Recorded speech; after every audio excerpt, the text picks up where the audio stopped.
Hi, உங்கள் எல்லாத்துக்கும் வணக்கம். நான் உங்கள் முத்து பிரகாஷ் பேசுகிறேன். நான் இன்றைக்கி எதை பற்றி பேச போகிறேன் நீங்கள் எல்லோரும் பார்த்துட்ருக்கீங்க. நான் வேறு எதுவும் பேச போகிறது இல்லைங்க. அரவிந்த் கெஜ்ரிவால் அவர்கள் வந்து ஜெயிலேருந்து வெளியே வந்துட்டார், ஜாமீன்லேருந்து வெளியே வந்துட்டார். ஸோ இதனால் என்னென்னு பார்த்தோன்னா, அவருக்கு ஜாமீன் கிடச்சி அவர் வெளியே வந்ததுனால வந்து தன்னுடைய அறிக்கை சொல்கிறார்.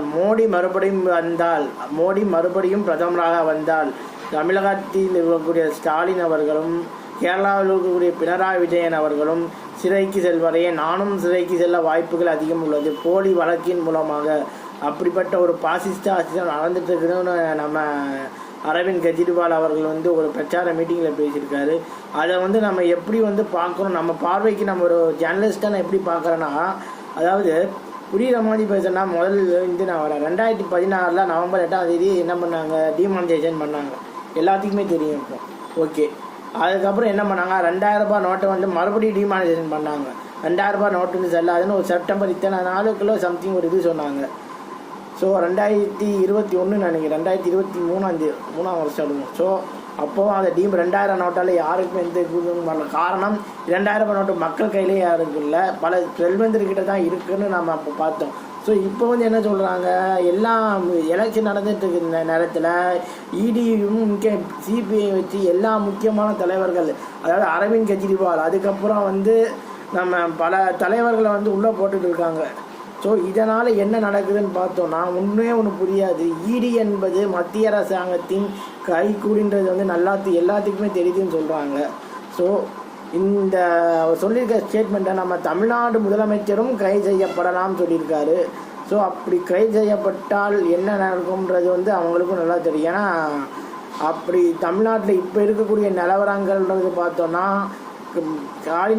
ஸ்டாலின் அவர்களை எலெக்ஷனுக்கு பிறகு மோடி பிரதமராக கைது செய்யப்பட்டாலும் அது வந்து அவர்களுக்கு சாதகமாக தான் போய் முடியுமே தவிர பாதகமாக முடியாது. ஏன்னா இதை வச்சு அவங்க வந்து ஓட்டு மக்களை வந்து தான் பக்கம் இழுக்க முடியும். எப்படின்னு கேட்டோன்னா ஒன்றுங்கள, 2015 அம்மையார் கைது செய்யப்படுகிறார். பெங்களூர் சொத்து குவிப்பில் தன் முதலமைச்சர் பதவியை ராஜினாமா பண்ணுறாரு. அப்படி ராஜினாமா பண்ணுறப்போ ஓபிஎஸ் அவர்கள் இருக்கிறாரு கொஞ்ச நாள்.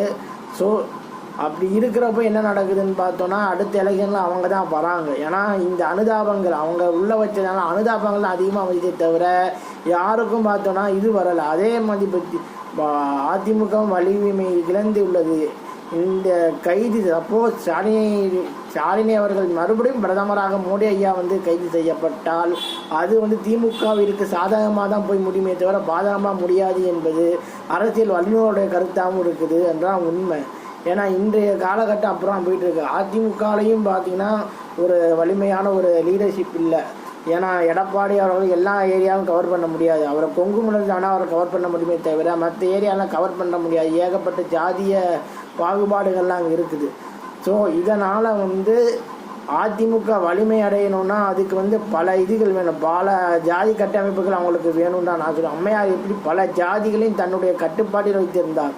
பல ஜாதிய மக்களை வந்து தன்னை வந்து ஒரு அரசியல் கட்சியை தாண்டி ஒரு தனிப்பட்ட ஒரு சக்தியில் வச்சுருந்தாரோ அதே மாதிரி எடப்பாடி அவர்களும் அனைத்து சமூகத்தினரும் தன் கண்ட்ரோலில் கொண்டு வந்தால் ஒளியே மட்டும்தான் இந்த அதிமுக வலிமை அடைந்தது என்பதற்கான பொருள்னு சொல்லி என் வீடியோ நான் முடிச்சுக்கிறேன். உங்களிடம் விடைபெறுவது உங்கள் முத்து பிரகாஷ். நம்ம சேனலை சப்ஸ்கிரைப் பண்ண, லைக் பண்ண மறந்துடாதீங்க. ஓகே, பாய்.